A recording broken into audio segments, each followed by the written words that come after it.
My name is Chris Mocko, and I'm a mileage addict. This is the Chris Mocko Show. This is the Chris Mocko Show. What is up, everybody? It's your boy C Money coming at you with the second in a 6-part series of Western States training updates. I am rushing to get into my car because my former coworker just busted his ankle on the trail. I'm gonna go rescue him, and by rescue I mean I'm gonna barter a ride back to the office for some free meals. While I drive the half mile, I thought I could talk to you guys. You can appreciate all of the sweat and snot that is dripping all over me. So, Western States training updates. In the past, with my pancake episodes, I checked in and basically just went through exactly what my training was gonna look like on a day-by-day basis, sometimes with a bit of commentary as to why I was doing specific workouts and specific mileage. I'm finding in this block, more important than what I'm actually doing is why I'm doing it, and I'm focusing a lot more on the lessons and key takeaways that I'm learning from this training block. And today was another great lesson. I was listening to a Dr. Phil podcast recently, yes, the one and only, and he had this really interesting insight, something along the lines of you have 10 key moments in life, 7 critical decisions, and 5 important people. The 10 defining moments you've had in your life, the 7 critical choices you've made, and the 5 pivotal people that you've encountered along the way. In running, you have probably 4 or 5 key moments in a training cycle. 4 or 5 moments that really matter. That will give you the confidence during the race itself. Yeah!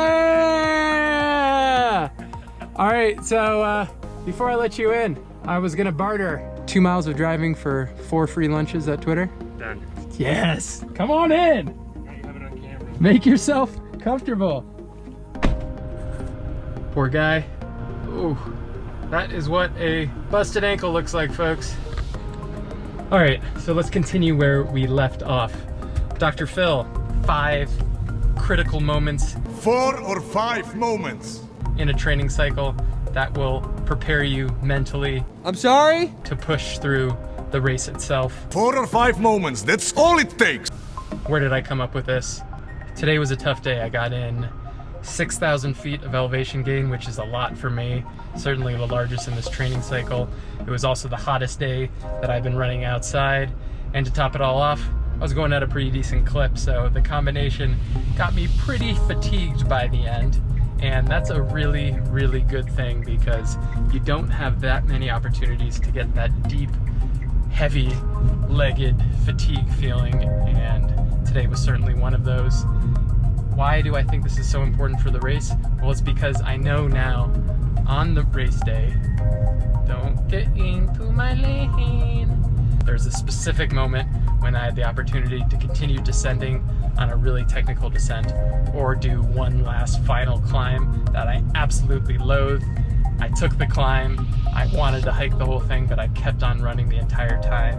And that's the kind of mental fortitude that you just don't get it in a normal 10, 12 mile run. Now, unfortunately, you can only have so many of those moments in a training cycle because much like being in the highest income bracket, they are taxing. But what am I trying to say? What am I trying to say?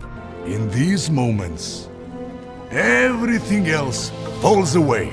Typically, for me, they come in races. I still have memories of Black Canyon and Bandera and how hard I pushed to get to the finish line. I will rely on those moments. So I've got 2 there. I've got this long run. I have 1 other long run that I did up at Walker Ranch. That was about 31 miles. So I'm really only looking for 1 more really amazing effort to get me through this cycle. Yeah, I'll be on the lookout for the next 4 moments. And that's perfect because there's not much time left. As of the filming of this video, we have 29 days left. Honestly, closer to 28 at this point. 1 to 2 more weeks of hard running and just a couple of hard efforts in there. I kicked off this video by admitting that I'm a mileage addict. I do not use that word lightly, but I believe it's true in this case. When I log into Strava, it's not to stalk my fellow runners. It's not to see how many kudos I've gotten. It's to see what my weekly mileage total is. And I thrive off of that number. When I logged in last week and on Tuesday was already at 55 miles, it made me so happy. But why? Who knows? For as long as I can remember, all the way back to my days in San Francisco, there was always a number that I wanted to be chasing. Often then it was 100 miles because that's a nice round number. Today it's 130, it's 140, and I feel like getting that sort of mileage is an absolute requirement for me to get into fitness, and that's simply not true. First and foremost, there is a quality factor to the mileage. If you're running them harder versus slower, if you're running up versus flat, if it's in a workout or a recovery run, all of those make a difference. And to be honest, a lot of those miles, when I'm doing the really serious mileage, are not of quality. They're slow, they're flat, and that's not what I need for Western States. I need to be getting vert, I need to be having hard efforts, and I haven't been doing that. If I had the option to do a 3-mile run that had a hill in the middle of it, or running 5 on a treadmill, they would take the same amount of time, but in my mind, the 5 miles sounded better because I knew that would pad my Strava stats a little bit more. It's just a really, really poor way to look at things, and if I allow that to dictate my training, then not only am I not going to be trained correctly for the race, but I'm also going to be underprepared for what I need to be doing. I've said it a couple times already, climbing is the most important thing that I need to be working on. Oh, that wasn't good. And I just haven't been getting in the vert that I need.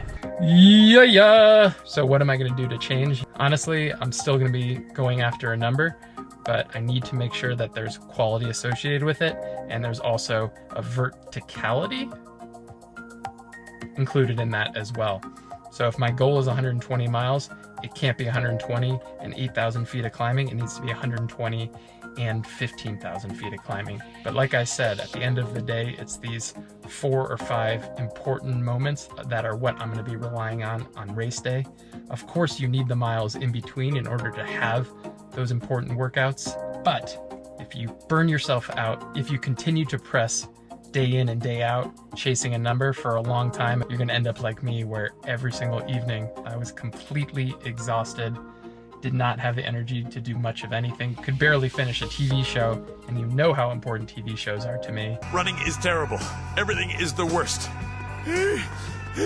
Was napping during the day, pounding coffee as well, and the combination just was going to end up spiraling downwards. For once in my life, I actually listened to my body, took some time off, slept in. Something I hate doing is sleeping in because it just makes me feel lazy.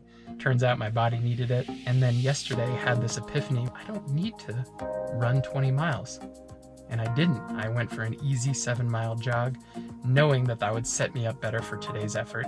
And it did. If I'd done the exact same mileage but split it up evenly across 2 days, there's no way I would have gotten the same mental, physical, psychological, emotional benefits as I got out there today. I wouldn't have seen my buddy and helped him back to his car. All in all, I know that this was the correct approach for this week. Going forward, I hope that I can continue to focus on the importance of not only getting in the mileage, but also getting in the quality and ensuring that I'm rested and ready to go on the days that matter most. For the last couple of weeks, it's been a real struggle. I was getting incredibly worried because my legs just weren't firing, but finally I gave myself the rest I needed and my legs were still there. So that gives me the confidence that with 2 weeks of tapering, I should be feeling really, really good on race day. When you find yourself in a training block where things aren't going well, you're starting to get tired, getting to the point where staying up at 7:30 at night becomes an issue, you don't have the energy to see family, friends, to be a regular human being, you might start questioning what you're doing. The heat is coming to Colorado, the snow is gone, the tan is coming in nicely, and things are starting to really come together. Most importantly, I know you're asking, wow, you just did a 4-hour run. How did you possibly get through that? And the answer is simple. Cornbread. I added some bacon, if you can see there, and it is absolutely the most delicious thing in the world. So I'm gonna go pound this. It's 4:15 in Boulder, so that means happy hour is about to begin. By the time this gets posted, it'll probably be Monday, so hope you all had a great weekend. Happy June. We'll see you in a couple weeks in Squaw. Oh my God. Oh my God. It gets easier. Huh? Every day it gets a little easier. Yeah? But you gotta do it every day. That's the hard part. But it does get easier. Okay.